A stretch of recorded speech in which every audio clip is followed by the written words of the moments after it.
What form will the business model for the Austrian entrepreneurship revolution take? There's an emerging example in the field of medical care, and it's already fully enabled. This is the Economics for Business podcast. We are here to help all businesses become champions for customers and value, improving lives with preferred and innovative products and services. We offer you the knowledge and tools to make your entrepreneurial journey a successful one. Now, here's your host, Hunter Hastings. Hi, Hunter Hastings here. Let's talk business models. On our Economics for Business platform, we introduce the Austrian business model and its key elements, which we identify as the 4 V's. Those are V for value identification, V for value facilitation, V for the value experience, and V for value agility. This is the generic form of a business model that applies to every business, every project, every website, every e-commerce startup, and every brand. Value identification is the recognition of new value potential, an unmet need, or a potential improvement, or a dissatisfaction that's unaddressed, and may even be unarticulated and probably unimagined by the customer, but nevertheless an entrepreneurial opportunity. Value facilitation is the design and assembly of a product or service or system that can make this potential value realizable for a customer, removing all the barriers to consumption and making it desirable and feasible and easy and convenient. Value experience lies in the customer domain of subjective evaluation. And value agility is the entrepreneurial monitoring and gathering feedback from the customer's value experience and adapting and responding with improvements and enhancements to run the cycle again at higher effectiveness, higher value, higher productivity, and higher profit. All business models follow this cycle. This generic model is rendered specific in every entrepreneurial business. Entrepreneurial businesses are superior because they run the 4 V's cycle at speed and at scale for the increasing benefit of their customers. One of the fields where we're seeing a renaissance of the entrepreneurial business model is in medical care, which we've touched on in a few podcasts recently. It's kind of a harbinger of things to come. If we can reinstall value-generating entrepreneurial innovation and customer sovereignty into medical care, so bogged down by corporate and government bureaucracy and value destruction, then we can repeat it in every sector of the economy. This week's guest is Christopher Habig, CEO of Freedom Healthworks. Chris is introducing a novel approach to nurturing entrepreneurship in medical care. He's providing a platform on which an individual medical practice can run. The physician entrepreneur can secure all the backroom and operating systems and infrastructure needed to run a business, all the technology and financial and payment systems, and all the patient and vendor relationship management, and can concentrate on the unleashing and maximization of the potential value in the doctor-patient relationship. Let's hear about it. Chris, welcome to the Economics for Business podcast. Thank you, Hunter. Glad to be here. Well, we're looking forward to talking to you. We talk about the intersection between the Austrian brand of economics, which is all about customer value, and then about the entrepreneurial generation of that value. So that's the intersection, if you like. And we've discovered you and Freedom Healthworks, which applies that entrepreneurship and customer value in healthcare. So we're excited to hear about it. And let's start with your personal background and the beginnings of Freedom Healthworks, and then we'll work from there. It can be a long story or a short story, Hunter. Freedom Healthworks is born out of just personal frustration with the medical system and trying to access patient care. That's, kind of the company line. My line, I was pretty much raised in a physician's office. Mom and dad are both physicians, still practicing and actually clients of Freedom Healthworks from a direct care standpoint. And so, it's very personal, as in, most of these are where you realize that there's a big problem going on. It affects your loved ones. It affects your everyday life. And you're thinking there's got to be a better way to do this. And so, back in the 2013, 2014 time, we were looking at, my brother and I co-founded Freedom Healthworks, so very much a family business. And we were looking at, shutting down a previous company of ours that was just completely regulated out of the market, out of business, basically. It was a very early EMR disease management tool. And so when a lot of those, the big boys sat on those boards and rewrote the healthcare rules for meaningful use and all this kind of stuff, there was zero room for innovative small companies with installs at a few hospital systems, across the nation. And so I remember us, sitting in there. We, might have had a couple beers as we're just kind of sitting there saying, "Hey, what's next for us?" And we identified two problems with healthcare innovation and two big barriers that constantly get in the way. And we wrote them on the board. And, Hunter, I don't think it's going to be a surprise that those two words were insurance and government is stifling innovation in healthcare. And a lot of people will say, well, it's stifling innovation in education too. And there's a lot of similarities. And so we said, well, how do we design a healthcare business that helps the people that we need, doctors, nurses? How do we help them without involving those two barriers on the board up there? And so we started researching cash-based medical practices, and it kind of snowballed from there. We interviewed a ton of physicians around the country that were doing this type of direct care model in the very early days, whether it's concierge medicine or just self-pay, kind of retainer medicine.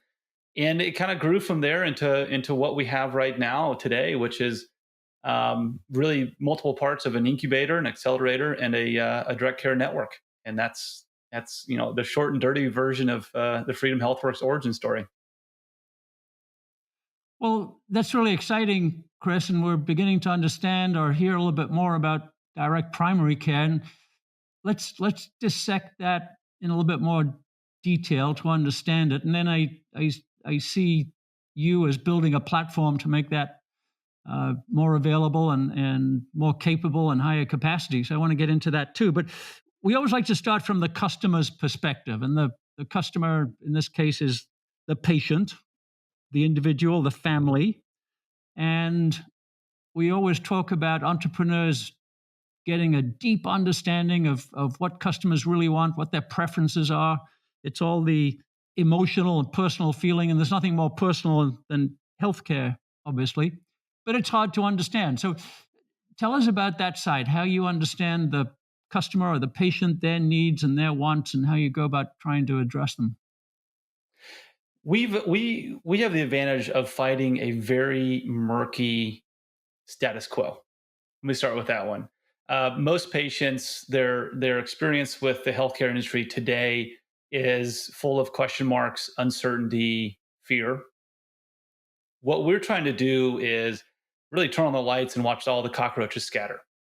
We're bringing price transparency. We're bringing, patient advocacy back into it. We're bringing back the small town doctor relationship. Everybody knows who. Most people know who Norman Rockwell is. Great American painter, and he did this great little painting of an old school physician. This kind of romanticized view of a physician that we all have. Got his little black bag, making house calls. Stethoscope around his neck, and he has a stethoscope up on this little girl's doll. And I like to tell people, we're bringing that back. That is no longer a flight of fancy. Direct primary care physicians are doing that these days. So, to get a little bit more in the weeds there, we're fighting somebody that, when you go to see the typical doctor, you don't know the price, right? You don't know what's going to come out of it. You have a very limited time. You usually have to wait weeks to get an answer back from a physician. And then, you just hold your breath and hope that an insurance bill or a balance bill doesn't show up in the mail for something that may or may not have happened on the exam room. This whole concept that people say, well, I have great insurance, or I have a free preventive visit. People have really been hoodwinked over the years, thinking that they have to have health insurance to access medical care. And that is just not true. What we're doing is reinserting the the doctor-patient relationship back into actual medical care. So one of our taglines that we always use is health insurance does not equal healthcare. Healthcare is a fifth of our economy right now, which is insane to think about. But that boils down to the interaction of one doctor and one patient in an exam room. One fifth of the United States economy is built off of that interaction. In our model, it is just the physician and just the patient in that exam room. The physician provides medical services, as much medical service as they possibly can, and the patient pays them a very transparent price. And so, where we come in is the recurring model of revenue for the physician. Um, some people have called it the Netflix of healthcare. I really don't. I'm not a big fan of referring to other people's businesses, when describing your own. But it seems to resonate. When people were stuck in big cable contracts and you're paying for 500 channels that you don't use, and all of a sudden here comes Netflix and says, "Hey, you can stream whatever you want to watch whenever you want to watch it." It is a great little parallel for what your experience is if you join a direct primary care practice. And so, with that, we're built on three big, call them the three A's: advocacy, access, and affordability. That's what people want in healthcare.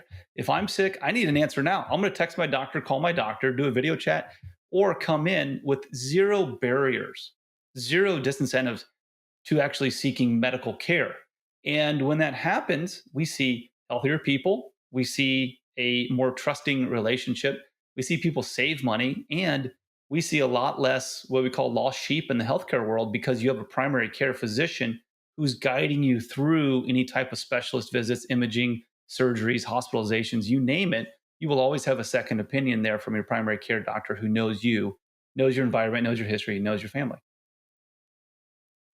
Yes, I see that on the customer side, you're addressing, we can call it unease or dissatisfaction, and people are uncertain, and here's a one-on-one relationship that gives them access to everything that they want in healthcare. So I think we can understand that. On the other side of the intersection we talked about at the beginning, we think of it as the entrepreneur, and it sounds like you're making that doctor, the other side of that one-on-one relationship, you're making that individual into an entrepreneur. And we mean that very positively, in the sense of an entrepreneur has the service ethic of trying to understand people's needs and trying to meet those needs, which is a good description of a doctor, I think. So is that an accurate picture? The doctor becomes Absolutely. an entrepreneur? Yeah, absolutely. I mean, we're returning physicians back into independent practice. Um, I'm a big fan of independent practice. I don't want my doctor to get a nasty email from administrator because they didn't send me down the hall to a specialist to rack up my bill, right? And Hunter, I'm a firm believer that there is a massive conflict of interest happening in American hospitals and American health systems today, and the patient is the loser on this every single time. Now, what do I mean by that?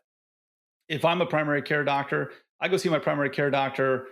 They can't really figure out what's wrong with me in 7 minutes. A primary care doctor says, "Hey, I need you to go see this specialist." And oh, by the way, he happens to be right down the hall because he's in my network, or he's in my hospital system.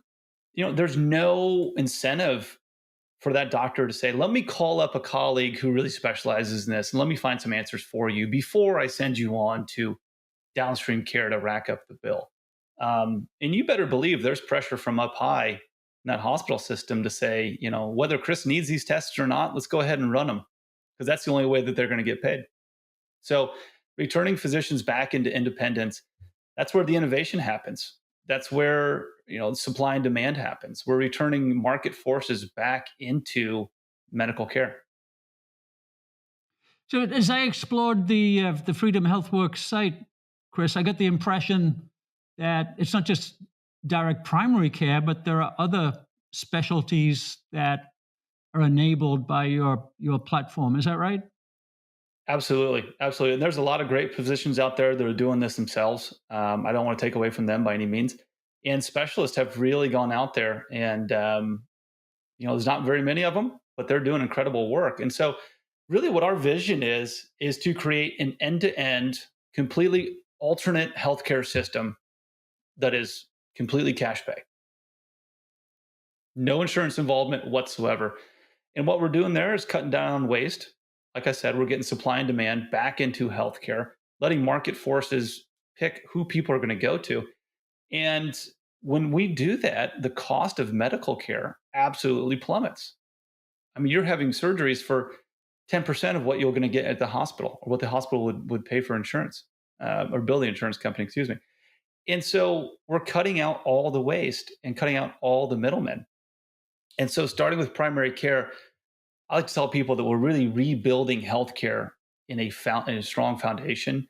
Um, if we think about the United States healthcare system right now, it's shaped more like an inverted pyramid. And what I mean by that is at the base of healthcare is primary care. It's most people's entry point into the system. When I'm sick, you go see primary care, you go see urgent care. People should not go to the emergency department, but some do. But the least amount of time and money is being spent and valued at that primary care level, at the entry level. The vast majority of money and resources and time is being spent in subspecialists and being spent in surgeries. And that is completely unsustainable. And that's why there's a lot of frustration out there right now. And what I want to do is topple that over, build a base up with primary care, let your primary care doctor handle anywhere from 80 to 95% of most people's medical needs in a given year, and then use the specialist and use surgery very, very sparingly. Um, Again, it build up that patient doctor relationship and build in local communities of medical professionals that get to know their people and know their environment. I mean, that's the key, that's the biggest thing. Plus, it also keeps healthcare dollars very, very local. You're not shipping your healthcare dollars out of state, which is Yep. always very, very important to a lot of communities. How does the patient deal with catastrophic long-term situations like having a cancer diagnosis and then you're into considerable expense for all of the treatments that you get? How does that work in your system? Yeah, I am by no means one of those people who says nobody should ever have health insurance. I believe that we misuse health insurance.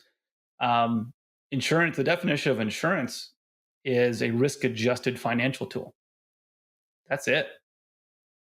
So if something really, really bad happens to me, um, let me use this example. If something bad happens to my home, which is for most people going to be the most expensive thing they ever purchase, including medical care in their life. If it burns down, I'm insured. Why? But why is my homeowner's insurance so much more affordable than my healthcare insurance? It's because we use health insurance as a prepaid health plan. And so once we kind of flip that light in people's minds that say, wow, I don't need insurance to go talk to a doctor. The only reason I need insurance is if that 2% likelihood event happens, cancer diagnosis, car wreck, something really, really bad happens to me. That is what health insurance should be designed around. Unfortunately, we design we design health insurance around all the other things, all the very low percentage of probabilities. No other insurance product is built like that, from life insurance, homeowners insurance, auto insurance, umbrella policies. Everything is built, on percentages of likelihood. And I'm 34, relatively good health. I've never had any health issues in my life, so I should not be paying thousands of dollars to be insured. But that's what we've built in the US right now. And that's why a lot of people are very, very unhappy. Yeah. Okay, understood. Thank you. So it seems to me, and tell me if this is the wrong way to perceive it, what you're doing at Freedom Healthworks is your business model is helping the doctors to establish their business model. That you talk about the setup of the practice, the ongoing administration and operations, and maybe a good example is setting up a doctor's practice for the first time. So tell us a little bit about Freedom Healthworks setting up the doctor's practice or helping them with the setup. It's about 158 steps to go from idea to actually opening the doors and seeing the patients. Some people might say, "Hey, it's really daunting," or some people might say, "Wow, that's no stone is left unturned." And that's where the platform really comes in. We have a very turnkey approach. We want to embrace each and every physician's personality to make sure that they have the dream practice that they want. But there are a lot of people out there, a lot of physicians out there who have gone out and started independent practices and made very, very expensive mistakes. And so, on one hand, we're giving doctors their lifestyle back, really, the work-life balance. Um, there's a reason why physicians have the number one suicide rate in the nation right now. Is that right? It's Wow. tough. They use terms like burnout. I've always been a big proponent that if any other industry used the term burnout, then they would be just saddled with lawsuits from workplace abuse. And, that's what we're doing to our doctors right now. We say, oh, it's burnout or they're mentally weak or whatever it is. And so, you can only push somebody so far before they're going to break. And so, and unfortunately, we are we are breaking our community's best and brightest people. That's it. Not everybody can be a doctor. It takes somebody that has that conviction, the intelligence to be able to do it, and they actually give a crap about their fellow citizens. They actually want to help us and take care of us in our time of need. Not everybody's built for that.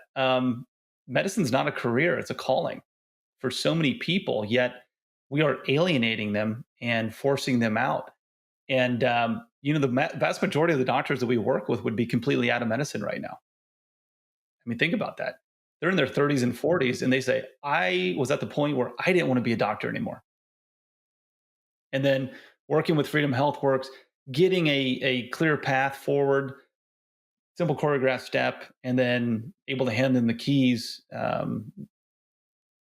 it saved their career and saved their home life. And they're doing amazing work for their communities. And they are the happiest people I have the pleasure of interacting with day in and day out. So it really is a fully managed, startup white glove service. We'll take you from idea concept to actual opening the business, and then we'll help you manage it so you can keep your overhead as low as possible. We'll connect you to other doctors so that you have referral networks, and we'll make sure that you're not practicing in a silo. A lot of younger physicians coming out of school right now say, "Well, I like the camaraderie of the physicians' lounge." And we say, great, we're going to be able to replicate that by hooking you up with doctors doing the same thing you're doing across the country. And so, I always tell people we're an incubator, we're an accelerator, and we're a network all boiled into one. A quick note.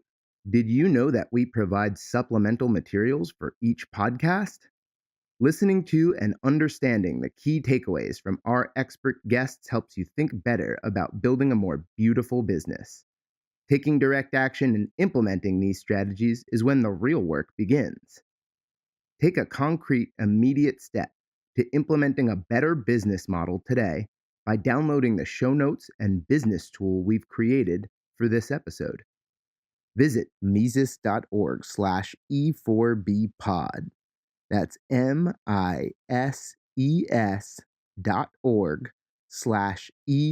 the number 4, the letter B, POD, and click on today's episode. Now, back to our interview.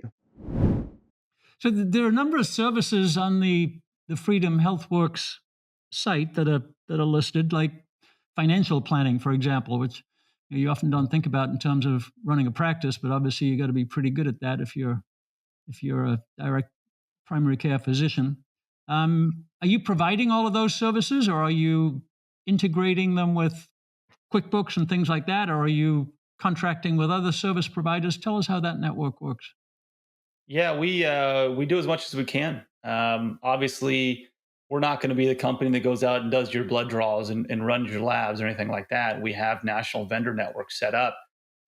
So again, being a patient in one of these practices, your lab prices is going to be 10% of what you would get, walking in under your insurance card somewhere else.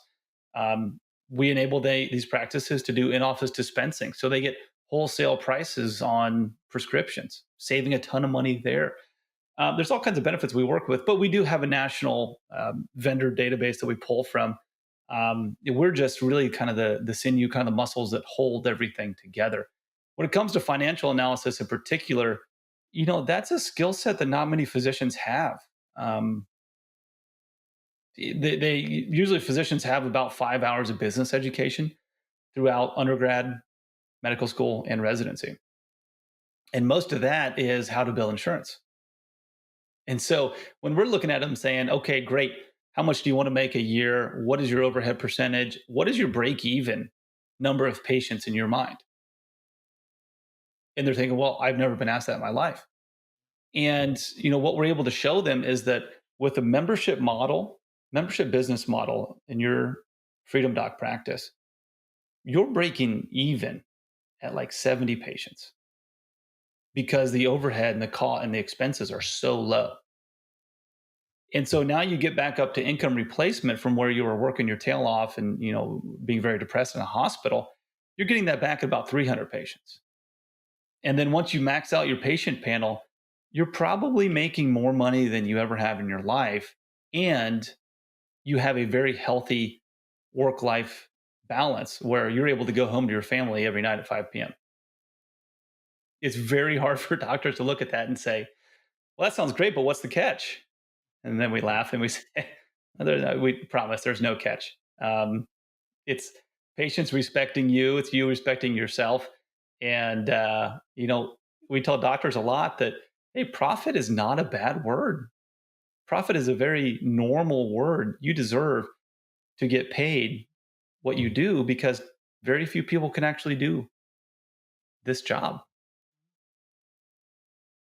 Yep, we love profit. Profit's the signal from the customer that you're doing the right thing. So Yeah, it's absolutely. So other people then they say, well, what about doesn't this exacerbate the what is it? They call it physician shortage.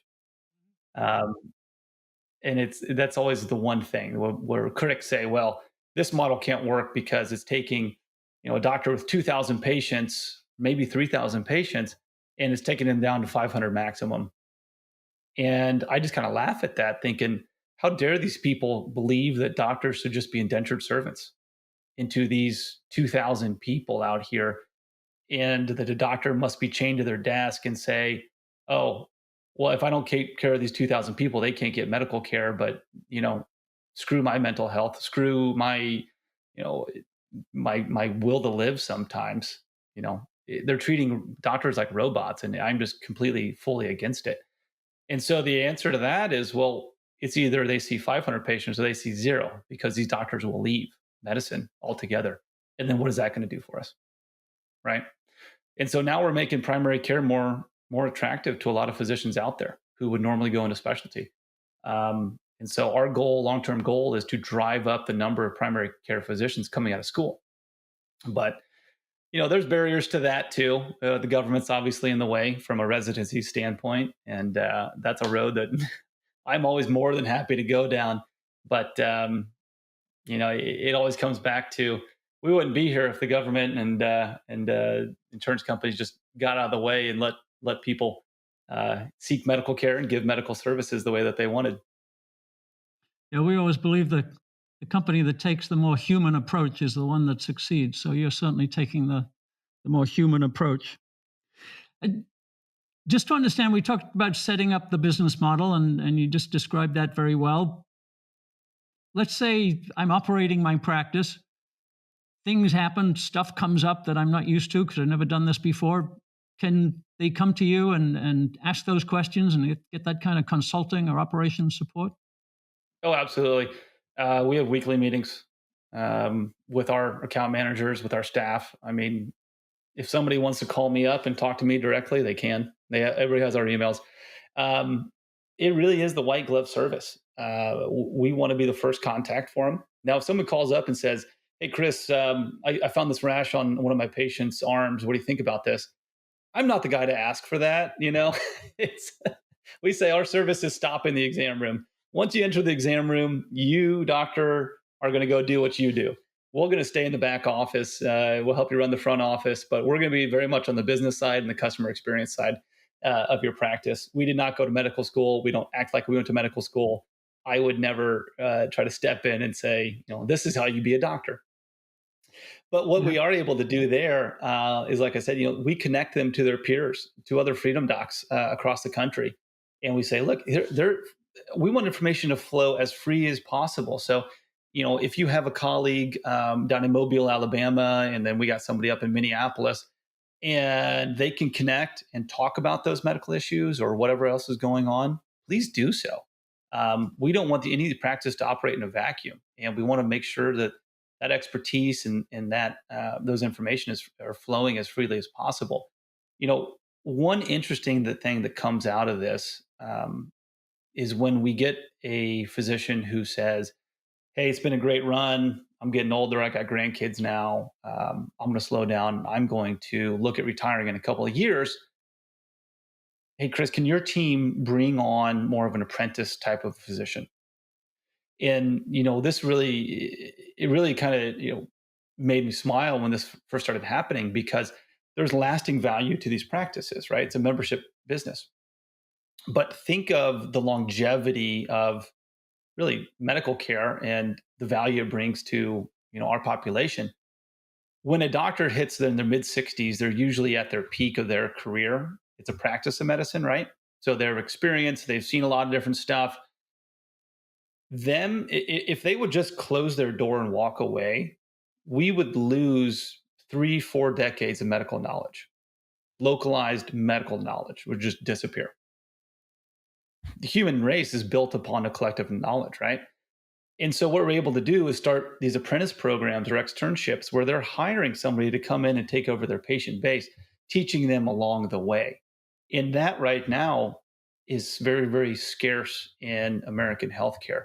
And so that's one of the kind of the more rewarding side effects of this business that we've been able to bring forward. Chris, what about technology? You and I talked briefly about this earlier, but technology is now potentially very helpful to both the doctor and the patient. It's moving at great speed. I had a conversation the other day from a technologist about an oncologist's office, which the technologist sees as certain amounts of hardware, certain amounts of software, certain amounts of data analysis, a network to connect you to labs and things like that.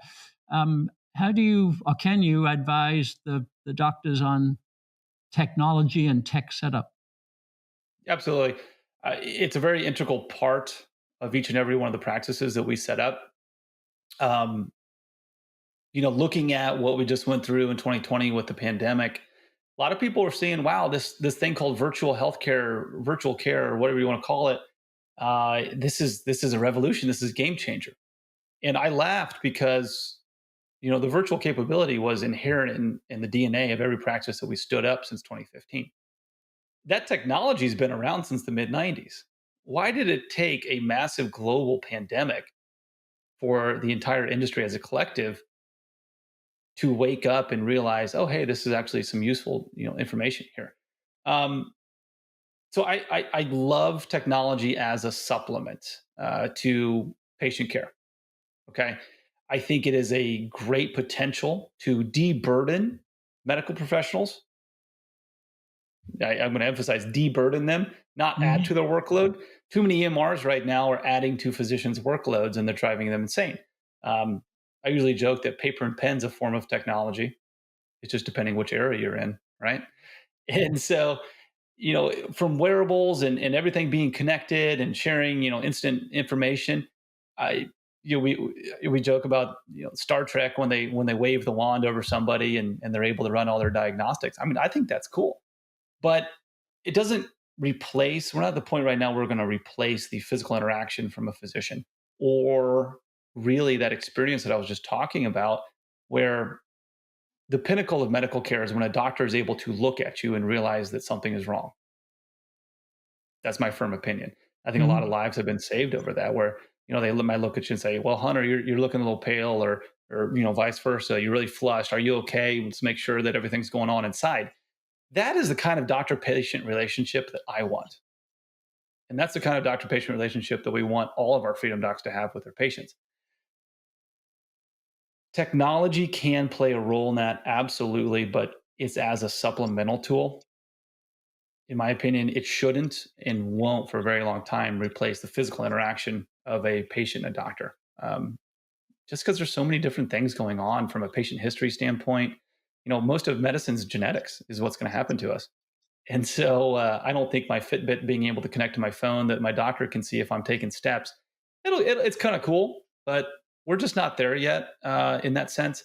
I'm more interested in how do I enable communications between a doctor and a patient to happen more freely, more securely when they're out of the office. Um, our goal is to keep people healthy, keep them out of the office, because that incentive is now there for the physician to keep their patients healthy so that they keep coming back. Whereas a hospital system, they only make money when you're sick, and they have to come in person. And that's why a lot of practices failed during the pandemic, is because their billing was completely screwed up, and we completely separated the buyer and the seller of medical services, and we didn't have a way to recoup that. And so under our model, sellers and buyers of medical services are once again connected. You mentioned incentives, Chris, and as we come at things from an economic standpoint, we often think in those terms. I was thinking about your doctors. Are they members of your organization in any sense? Are they just sitting on your platform? Can they develop any equity in your system? Is there an incentive for them to do better? How does all that work? Yeah, they're just users. In the basic sense, we are a vendor of theirs. We like to call ourselves partners, but there's no equity trading for these practices. Their incentives from our standpoint. We are incentivized to make sure that their practices are running along at max efficiency. We have a different definition of efficiency. We want to make sure that they're limiting their in-person visits to 6 to 8 people a day. Okay. We're not saying you got to go out and see 40 people a day to hit your numbers. I don't believe in that. We don't believe in that at all. From an incentive standpoint, from our doctors seeing their patients, they're incentivized to keep them healthy. I've had multiple physicians say, my goal in my new practice is to not have anybody walk through my door, meaning that all 500 of my patients are completely healthy, and they don't actually need to take time out of their day, take time away from their families, take time away from their job to come sit in my practice and see me. The time is the one thing we're never going to get more of. And so when a doctor is now taking your time into consideration for treating you and providing the advice that you need, you and your family need, it really changes the dynamic of, again, seeking out medical care. These patients are now incentivized. On the first sign of trouble, I'm going to alert my doctor.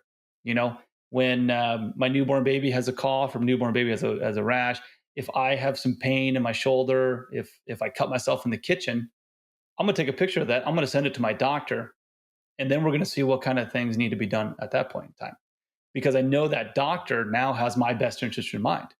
If you did this in a different model, in the insurance model, one, you wouldn't get a response from anybody if you sent a picture into your doctor or called them and said, hey, I'm bleeding, I cut myself. They're going to say, go to the ER. I mean, think of the time sacrifice. Think of the money wasted when that happens, because the physician's office can't see you for another 3 weeks. And this happens every single day, right? How many people had conditions and diseases that got worse because they thought that they were just tough it out rather than making an appointment to go and see the doctor? And there's a lot of scary things that start rippling through when you think about it in those terms. Wow, what kind of damage would I do if I just decided to stay home and try to tough this out? How many hours am I missing at work? How does that impact my family? Yeah, are we stressed out because we're worrying about me not being at work, or trying to get other people sick? Like, there's a whole litany of problems that can stem from that.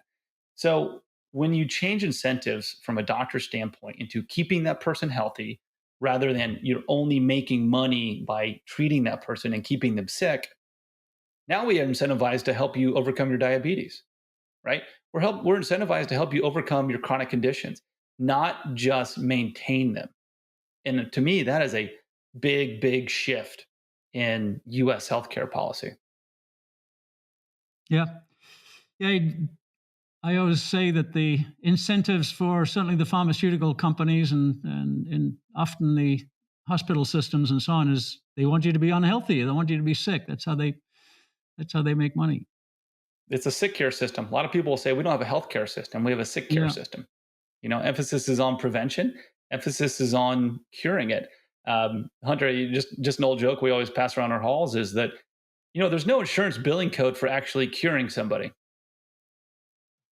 If you walked into a doctor's office and you were sick, they don't get paid for curing you. They only get paid for treating your diseases. Yeah. Well, you're doing a great job in redirecting those incentives. So congratulations for that. So some of us are a bit um, nervous about the future. You see these bureaucracies and the giant insurance companies and the pharmaceutical companies, and you think, how can you battle against that? You're certainly doing the work and you're helping doctors to do it and helping consumers to think that way. What do you see in the future? Is direct primary care and all the direct care, is that going to be the model for the future? Can it be predominant? I think it can. Couple questions, scalability. We're proving that you can scale this type of a model out there. There's a lot of DIY mom and pop practices doing their thing, and that's fantastic. The more of that proliferates, the more of those doctors that we're able to pull out of networks, of insurance and hospital networks, the better off we're going to be. The biggest barrier right now, Hunter, it's education. How many people across the United States know that you can walk into a doctor's office, ask them how much a treatment or a visit is going to cost, and they're going to give it to you?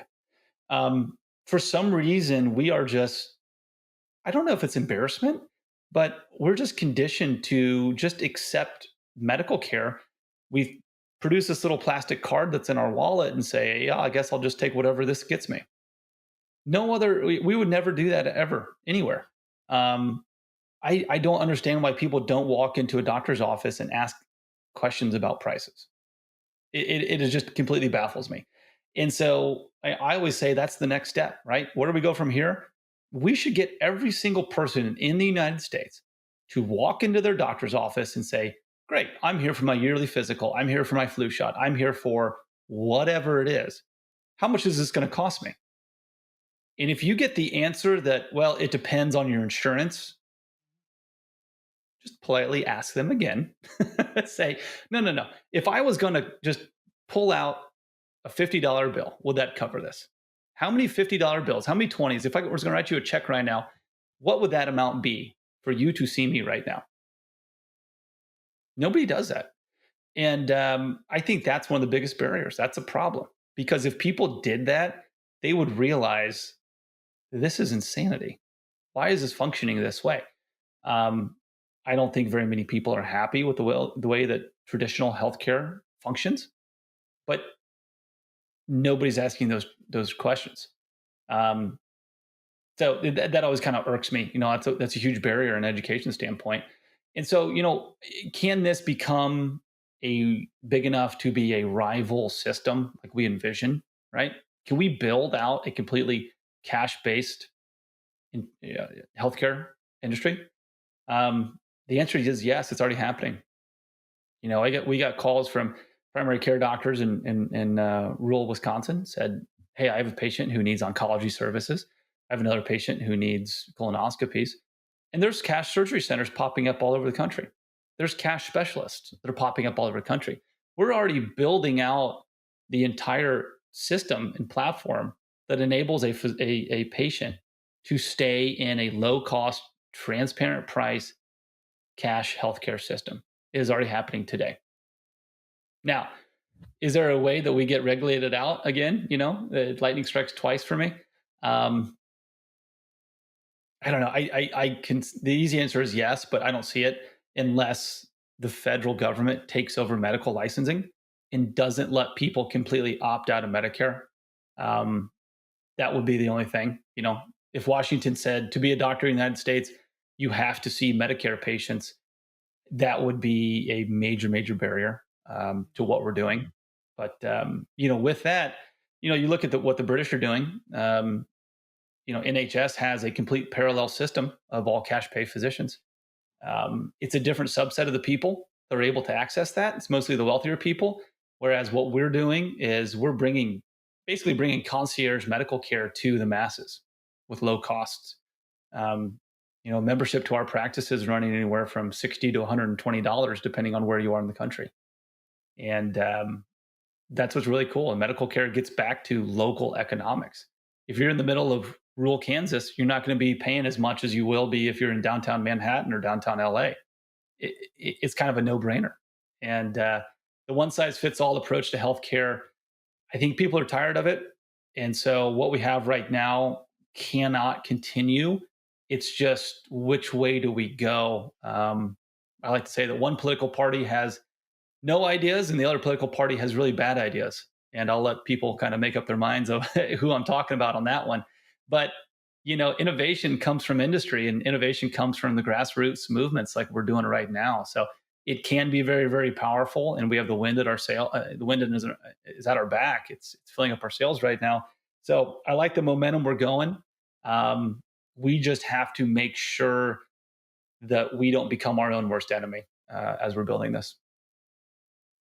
Well, one of the ways we look at economics is that entrepreneurs bring the kinds of services and qualities that originally were only available to the wealthy. They're the market openers, if you like, and they bring it to everybody. They're the market expanders, and the entrepreneur is interested in the extent of the market. So I think, as you say, the wind's at your back on that. And the other thing that's interesting about modern technology is the creation of this new business called platforms. You've used that word a lot, and that really seems to be a big innovation. So the doctors can be on your platform; they can draw services from it. You can give them all kind of help, but that enables the one-on-one relationship of the patient to the doctor. So the platform is really a breakthrough concept. It seems you're using it in a very innovative way in healthcare. It is. A lot of people think platform. They think, oh, I need to download this app, and then everything will run from there. And it's not really the case.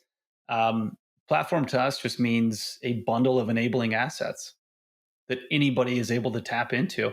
And I always like the visual part of it that, a doctor can come kind of stand on our platform, reach up for the stars, and they can really achieve anything. So it's a way for us to just kind of consolidate what we're doing and our expertise and be able to, proliferate that amongst anybody who wants to use it. And it really is helping out a lot of people, and it's very rewarding to do. If you're a doctor and you're struggling, trying to figure out, hey, there's got to be a better way to do this, there are solutions out there for you. If it's not with us, then there's a lot of other things that you could go out and do, but you don't have to just go in and beat your head against the desk every day thinking the status quo is the only way to do things. Yep. Well, Chris, thank you. We believe very strongly that the entrepreneurial solution is always the best solution for both the producer and the consumer, and it drives to the lower price and the best quality and the most humanity. So thank you for what you do. We'll provide a link to the Freedom Healthworks website and also to your podcast. What else would you like us to provide for information to anybody who wants to find out more about what you do?